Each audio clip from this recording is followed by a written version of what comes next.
नमस्कार, INA news में आप सभी का स्वागत है। मैं हूं नीलम माही। आइए रुक करते हैं आज की खबरों का।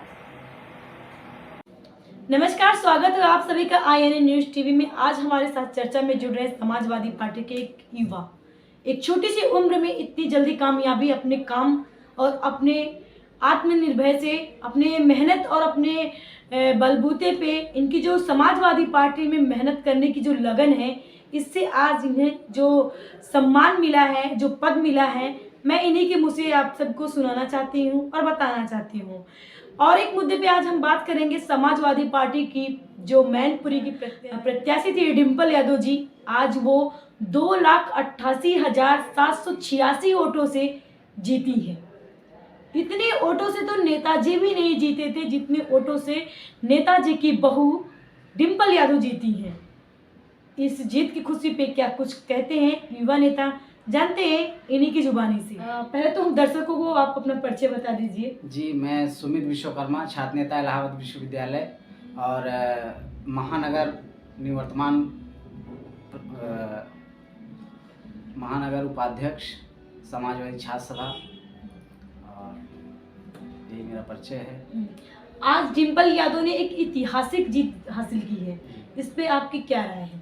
देखिए, जो मैनपुरी लोकसभा उपचुनाव में इतनी बड़ी जीत हासिल हुई है, ये हम सभी समाजवादी पार्टी के कार्यकर्ताओं के लिए एक गौरव का विषय है और एक उत्साहित का दिन है। और आज हम लोग नेताजी को दिल से सच्ची श्रद्धांजलि दिए हैं। और आज देखे होंगे अभी राष्ट्रीय अध्यक्ष आदरणीय श्री अखिलेश यादव जी ने और आदरणीय डिम्पल यादव जी ने और आदरणीय चाचा शिवपाल जी ने समाधि स्थल पे, नेताजी के समाधि स्थल पे जाकर आज ऐसा लग रहा है वहाँ की जैसे आज दिवाली का दिन है। वहाँ पर दीप उत्सव किया जा रहा है और नेताजी के नारे लग रहे हैं, नेताजी अमर रहें। तो इस प्रकार की ये मैनपुरी ही नहीं, पूरे उत्तर प्रदेश में हर एक विधानसभा में, हर एक जिलों में समाजवादी पार्टी के कार्यकर्ताओं ने इतने जोश और उमंग के साथ एक दूसरे से गले मिल रहे हैं, मिठाइयाँ खिला रहे हैं। तो इस जीत से हम लोग के इस चुनाव से बहुत अच्छी रणनीति रहेगी आगे के चुनाव में। अच्छा, सबसे ज्यादा श्रेय किसके ऊपर जाता है, डिम्पल यादव के या अखिलेश यादव या नेताजी या शिवपाल यादव जी पे? देखिए, ये श्रेय वाला रहा बात तो खैर नेताजी रहते थे। तो जो ऐतिहासिक वोटों से आज आदरणीय डिम्पल यादव जी ने जीता है, लगभग 2,88,786 वोटों से आदरणीय डिम्पल यादव जी ने जीता है। और नेताजी भी नहीं इतने वोटों से जीता करते थे। तो इसमें मैं तो कहता हूं कि आदरणीय चाचा शिवपाल जी का भी बहुत बड़ा श्रेय रहा है। शिवपाल यादव के आने से जीत और ज्यादा बढ़ गई। जी बिल्कुल, जिस तरीके से जसवंत नगर में और यहाँ के जो रघुराज साह की जीत है, उनकी जमानत जब्त हो चुकी है, क्योंकि उन्होंने अपना बूथ ही नहीं जीता, तो वो चुनाव क्या जीतेंगे। तो हम लोग ये तो पहले बता चुके थे कि क्योंकि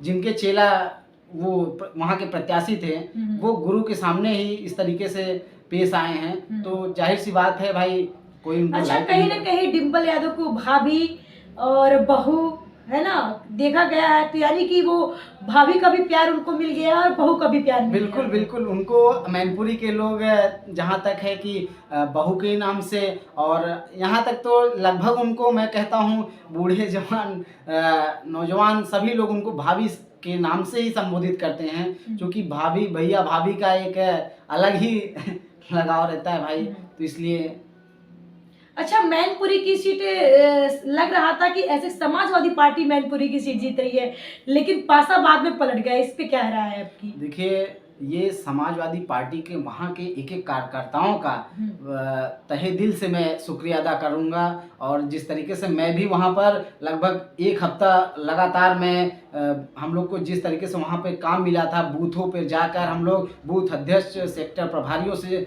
डोर टू डोर मिलकर हम लोग एक दूसरे से सारी बातें कर रहे थे और उनको बताया जा रहा था किस तरीके से आपको वोट कौन कर रहा है प्रचार, कौन नहीं कर रहा है, कौन एक्टिव है। तो हम लोग सारी जानकारियाँ लेकर और वहाँ पर एक अच्छी रणनीति के तहत हम लोग चुनाव लड़े हैं। और वहाँ की जनता जिस प्रकार से भाजपा के इशारों पे योगी जी के इशारों पे वहाँ की पुलिस प्रशासन, डीएम, एसएसपी सारे लोग वहाँ पे उनके इशारों पे चल रहे थे। और यहाँ पर हमारे पार्टी के कार्यकर्ताओं के ऊपर लाठियाँ बरसाई जा रही थी, जबरन उनको घर में बंद किया जा रहा था, जेल भेजा जा रहा था, मुकदमा लिखा जा रहा था। तो हम लोग इससे कहेंगे कि भाजपा सरकार अपने नाकामियों पे कामयाब नहीं रहा, तो इससे हम लोग की बड़ी जीत हुई है। वो चाहे कुछ भी कर लें, चाहे जेल भेजें, चाहे थाने में भेजें, कहीं भी भेजें, हम लोग अपने संघर्षों के दम पे जीते हैं और जीतते रहेंगे। अच्छा, डिप्टी सीएम केशव प्रसाद मौर्य ने एक ट्वीट किया था भविष्य को लेकर, उस पर क्या आपकी राय है? देखिए, केशव प्रसाद मौर्य जी ने, वो डिप्टी सीएम है भाई, और उन्हें तो यह सोचना चाहिए, वो तो हमेशा कहीं ना कुछ बोलते रहते हैं। पहले तो उन्हें सोचना चाहिए कि हमारी एक सिराथू की जो विधानसभा कौसाम्बी में आती है, वो डिप्टी सीएम रहते हुए भी उसको नहीं बचा पाए, यहाँ तक बूथ भी नहीं जीत पाए थे। तो जाहिर सी बात है, ऐसे लोग कुछ भी कहें कोई मायने नहीं रखता है। और उन्हें तो सबसे पहले तो मैं ये कहूँगा कि अगर किसी चीज़ में निर्णय लेने से पहले 2 बार सोचना पड़ेगा कि ऐसे किसी चीज़ का बयान देना उचित नहीं होता है। अच्छा, दो लोग जो मैनपुरी की ये जीत है, क्या लगता है आपको 2024 में रंग लाएगी? बिल्कुल, ये मैनपुरी लोकसभा उपचुनाव जो हुआ, हाँ, और इस तरीके से चुनाव से यह हम लोग को परिणाम मिला है। और आगे 2024 के रणनीति में हम लोग जिस तरीके से इससे और अच्छा कई गुना हम लोग कामयाब होंगे। और आदरणीय चाचा जी भी आ चुके हैं, और उनका जो है प्रसपा और सपा का गठबंधन हुआ, आज विलय हो गया है। चाचा जी ने, आदरणीय शिवपाल चाचा जी को आदरणीय अखिलेश यादव ने स्वयं सदस्यता दिलाया है। तो हम लोग बहुत अच्छे से चुनाव लड़ेंगे।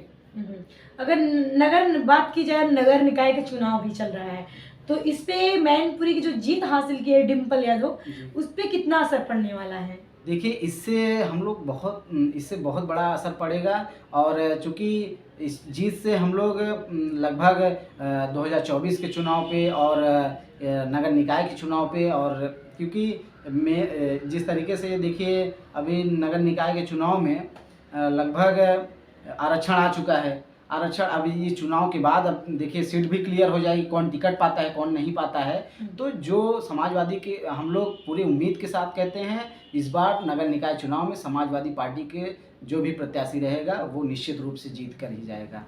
तो ये है सुमित विश्वकर्मा, समाजवादी पार्टी के युवा नेता हैं। आपको बता दें, आज जो डिम्पल यादव ने जीत हासिल की है, कहीं ना कहीं 2024 में आने वाले संकेत को निर्णय करता है। और ऐसे ही देखते रहिए आप अपना IAN न्यूज़ TV।